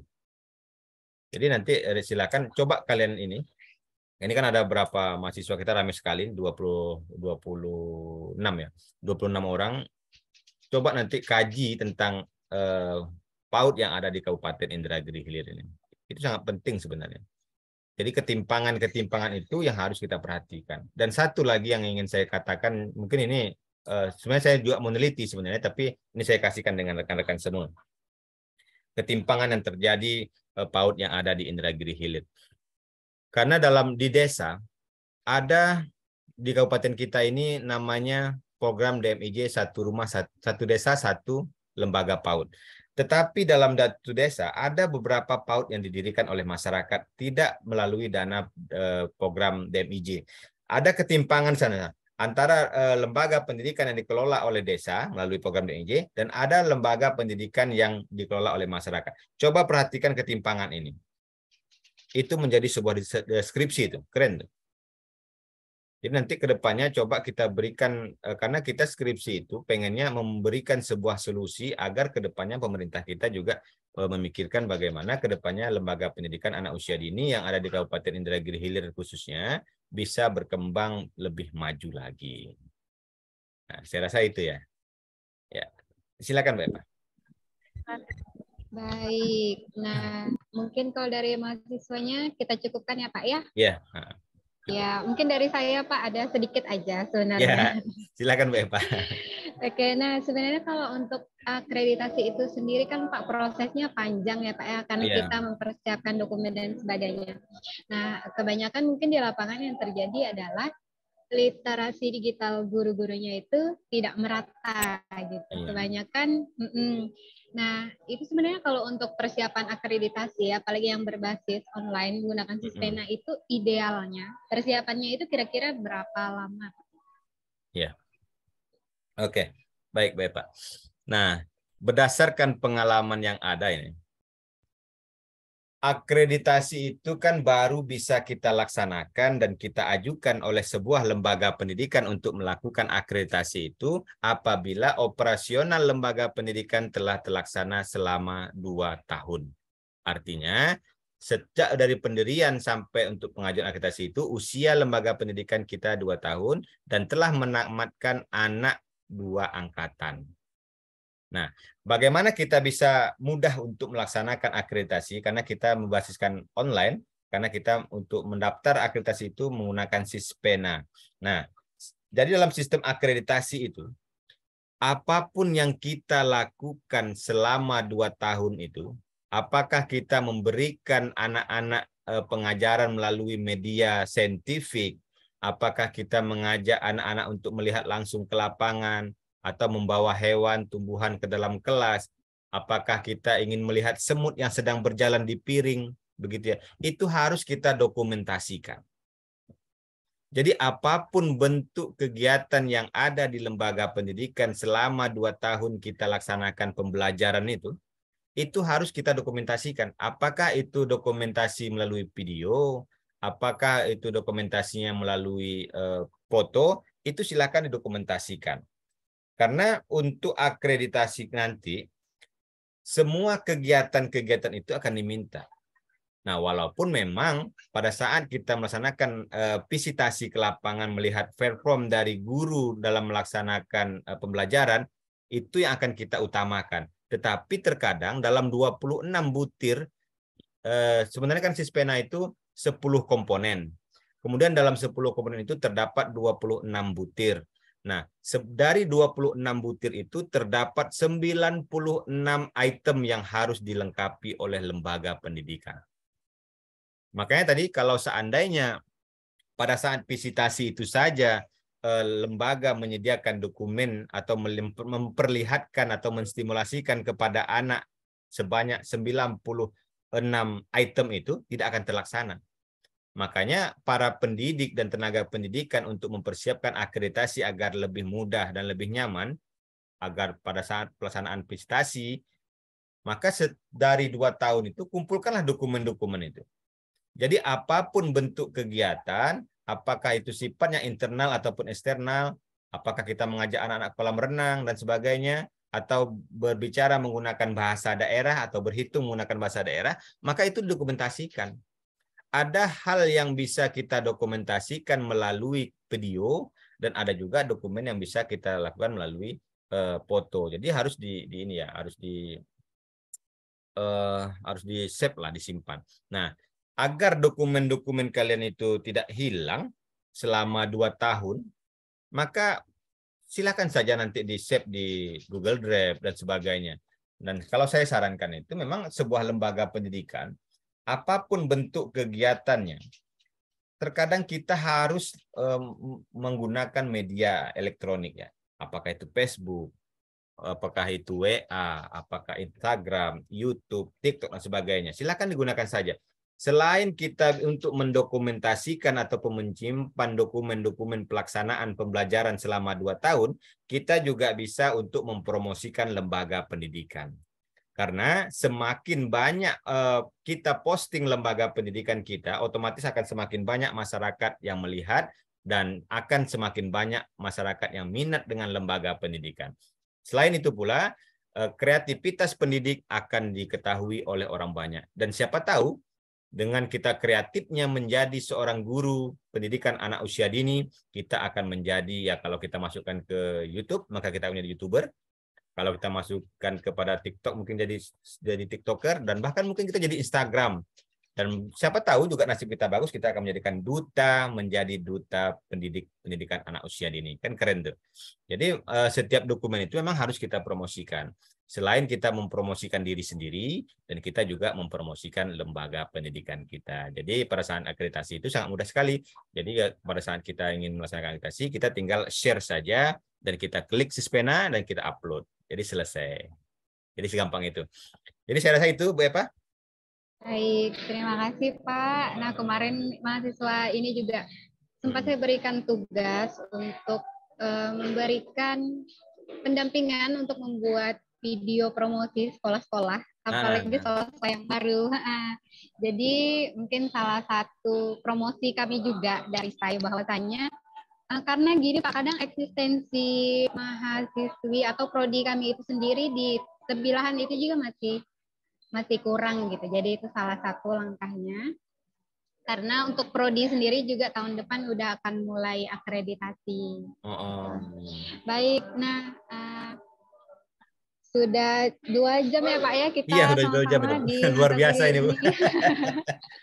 luar biasa, tidak terasa gitu karena materinya sangat padat, bermutu sekali gitu. Jadi mungkin ada beberapa hal yang dapat kami pelajari hari ini. Yang pertama, tadi Bapak di awal sempat memberikan motivasi juga secara personality. Bapak memotivasi bahwasanya orang daerah seperti kita juga bisa berprestasi di nasional ya Pak ya. Karena mahasiswa ini pertama kali masuk sama saya tanya Pak, kenapa ngambil kuliah PAUD di SAI gitu. Ada berbagai macam gitu alasannya. Nah, di sana saya juga bilang bahwasanya dimanapun kita kuliah itu bukan penentu kesuksesan kita yang mutlak gitu, tapi kembali lagi ke personality. Selama kita mau terus mengupgrade diri, maka kita akan bisa menjadi orang yang lebih sukses. Kemudian kita juga masih perlu meningkatkan akreditasi PAUD yang ada di INHIL. Salah satu caranya dengan meningkatkan kualitas SDM-nya, nah yakni guru-gurunya, dan ananda-ananda inilah yang nantinya insya Allah akan menjadi motor penggerak perubahan di akreditasi itu sendiri gitu. Baik, terima kasih banyak Bapak atas ilmunya hari ini. Mungkin kita mau foto bersama dulu sebagai bukti. Iya, silakan. Dan nanti boleh dihidupkan kameranya semuanya, diperbaiki lagi jilbabnya. Jilbabnya sudah ada mereng-mereng. Iya Pak. Boleh dihidupkan kameranya. Oke, coba di slide pertama, boleh gaya ya. Saya hitung ya. 1, 2, 3. Sebentar. Kita mau ke slide yang kedua. Slide kedua, oke. 1, 2, 3. Oke, sudah semuanya. Baik, Bapak Dr. Irjul, saya berharap ini bukan kerjasama kita yang terakhir. Tapi saya berharap nanti selanjutnya karena ada banyak hal yang perlu saya pelajari atau kita sharing-sharing juga Pak, karena di bidang PAUD ini sendiri juga masih banyak perlu yang bisa didiskusikan gitu Pak ya. Siap, siap. Terima kasih banyak Bapak atas hari ini. Semoga yang diberikan menjadi jariah dan bermanfaat untuk Bapak dan kami semuanya. Iya. Saya akhiri kuliah hari ini dengan mengucapkan wassalamualaikum warahmatullahi wabarakatuh. Waalaikumsalam. Waalaikumsalam warahmatullahi wabarakatuh. Ya mudah-mudahan nanti kita bisa jumpa lagi, Bu. Iya, mudah-mudahan kita bisa luring nanti bisa sampai jauh. Oh iya, bisa direncanakan. Iya. Oke Pak. Oke Bu, ya. Iya Pak, terima kasih. Ya, saya izin undur diri ya. Boleh Pak, boleh Pak. Ya. Nah, semoga rekan-rekan semua sukses selalu dan tetap semangat untuk menjadi pendidik anak usia dini. Dan saya akhiri, assalamualaikum warahmatullahi wabarakatuh. Waalaikumsalam warahmatullahi wabarakatuh. Makasih Pak. Ya. Pak. Oke, kita akhiri perkuliahan hari ini sama-sama mengucapkan hamdalah. Alhamdulillahirrabbilalamin. Akhiri meeting hari ini ya. Nanti absennya diisi ketika pertemuan UAS aja. Oke, tetap sehat semua, tetap semangat belajar untuk UASnya supaya nilainya juga memuaskan. Oke. Amin. Ya. Ya, Bu.